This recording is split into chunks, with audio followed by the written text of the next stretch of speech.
విరాట రాజ్యంలో పాంగవులు అజ్ఞాతవాసంలో నిశ్శబ్దంగా జీవిస్తున్నారు.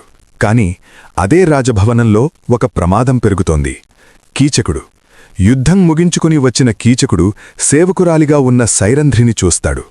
కాని ఆమెను చూసిన క్షణమే కామంతో అంధుడవుతాడు. ఈ రాజ్యంలో నన్నెవరూ ఆపలేరు అని అహంకారంగా అంటాడు.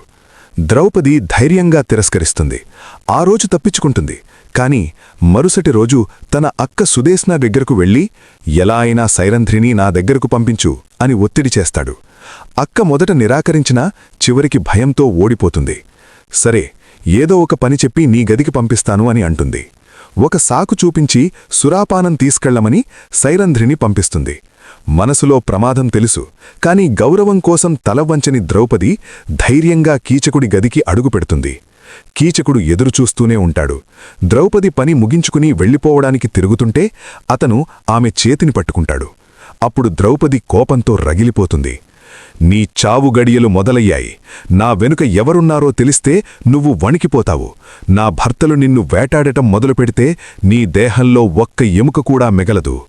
ఆమె అన్న ఆ మాటల్లోని పవర్ చూసి కీచకుడు ఒక్క క్షణం వణికినా మళ్లీ తన పహంకారంతో ముందుకు వెళ్లాడు. ఆ తర్వాత ఏం జరగబోతోంది అనేది తరువాత భాగంలో చూద్దాం.